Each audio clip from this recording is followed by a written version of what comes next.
Hey everybody, it's Minius, and as many of you are aware, we just got some new gameplay. It's about 2 minutes long, which doesn't seem like much, but some of it is completely loaded with stuff, and that's what this video is about.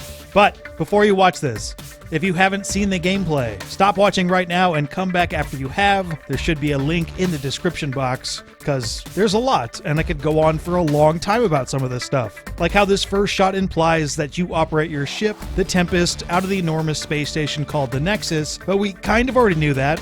But what I really want to talk about is the things that I'm most interested in, starting right here with this ability confirmed as the new version of Overload. But what has me intrigued about this isn't the fact that Overload is confirmed, it's the fact that this ability is being charged, confirming an alternate fire for abilities.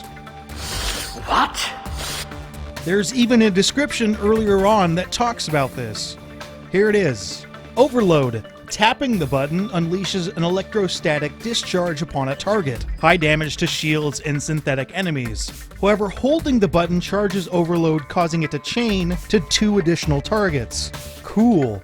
The ramifications of this alternate fire are fascinating, and kind of makes me a bit greater to get my hands on this game and try it out. Let's run down some of the other abilities we see, though I'll start with passives, and I wouldn't quite call them abilities. There's this here called Auxiliary Systems, which is a passive that improves the effectiveness of tech powers and constructs in a variety of ways. Offensive Tech, a passive that maximizes the offensive capabilities of tech powers. Team Support, a passive that improves defenses and support for the whole squad. And then we got actual abilities like Invasion, which is something we saw an icon in the previous gameplay, and apparently it infects opponents with an invasive VI-controlled machine swarm that weakens defenses and spreads itself to nearby enemies. The ability that Bro Rider is about to remove here is something that we haven't seen before, called Remnant VI, which deploys a retrofitted Remnant Observer that repairs itself over time and cloaks when critically damaged. And here's an interesting side note on that. This ability counts as a tech construct. In the previous gameplay trailer, we saw Ryder putting up what I called a tech wall, which used a charge, for lack of a better term, and I think we just got our better term, a tech construct, which might be like an ammo or grenade type. The flak cannon that we see in action also has charges. I originally mistook that ability for a grenade, and it may very well be like a grenade as far as the ammo type needed to execute this ability. Let's pull back real quick and point out more abilities on PB's loadout, specifically 2 that we've seen, Pole and Shockwave. She already has Invasion up. And skipping forward, we know that there's Incinerate, Assault Turret, Cryo Beam, and now Energy Drain is returning.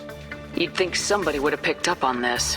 And interestingly enough, we get a look at how you level these abilities up. In fact, we get a fantastic view of how leveling up and speccing works overall. We'll start with this screen here, which looks virtually identical to Mass Effect 3, with 6 levels and the last 3 branching. The ability formerly known as Flamer, now simply Flamethrower, ranks up by increasing the recharge speed, increasing the damage, then giving you an additional option between more damage or a quicker recharge speed, then choosing between Reach, which has an increased radius, and Lingering Burn, which is additional damage over time and duration, and finally you get to choose between the self-explanatory Anti-Armor and the far less explanatory Blinding Heat, which could be a damage boost or a debuff or both. We don't actually get a look at that one, but an interesting way that these abilities seem to work, and I'll keep this paused right here, is by having abilities labeled as things like tech powers. The Flamethrower here is a tech power. After leveling up the Flamethrower all the way, we see that a new profile is unlocked called Technical Overseer, and the Engineer profile is now at rank 4. Interesting. These profiles are something we've heard about before in the GI article, and we get a brief little look at them early on in this gameplay showcase.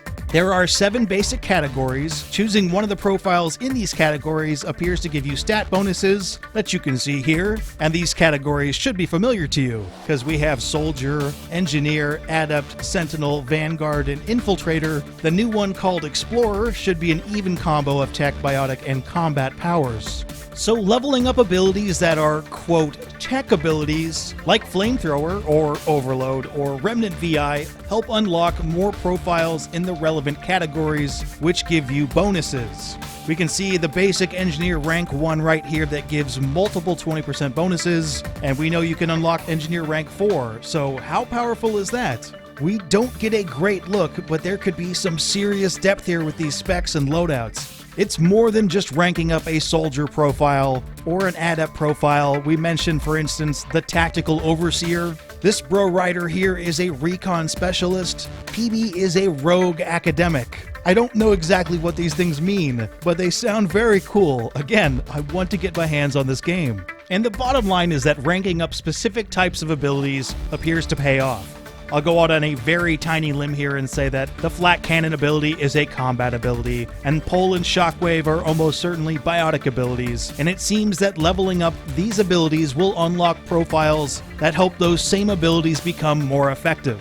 And all of this that I've said so far, I've literally pulled out of a few seconds of footage. This thing is incredibly insightful and has my mind whirring in a fantastic way. Although the rest of the trailer is largely eye candy. Pretty, but nothing really earth-shattering. Even the UI, which I think looks very cool, is ultimately very familiar, even though it looks different. We get no new characters. This icon here is for Korra, who we've known about for quite a while but still haven't seen. We get a quick sound of a Solarian voice, who is your pilot, which is neat. Thank you, human. We get a look at what a melee without a melee weapon looks like, which actually was a little bit underwhelming. I'll definitely want a weapon to hit someone with instead. You also get an idea of how mobile an even less mobile character is, and get to see the flat cannon, which looks pretty damn effective. You can also switch guns, although I'm not 100% sure on what either of these guns are. More on that in my next video, but ultimately I am very satisfied with this. It was 2 minutes, but there was a ton of stuff, and I really like finally getting a solid idea of how the RPG systems work. But what did you see that you liked or didn't like? Let everybody know in the comment section below. And if you like this video, please give it a like. It really helps out the channel. Keep an eye on MiniSGC for more Mass Effect videos. But for now, I should go.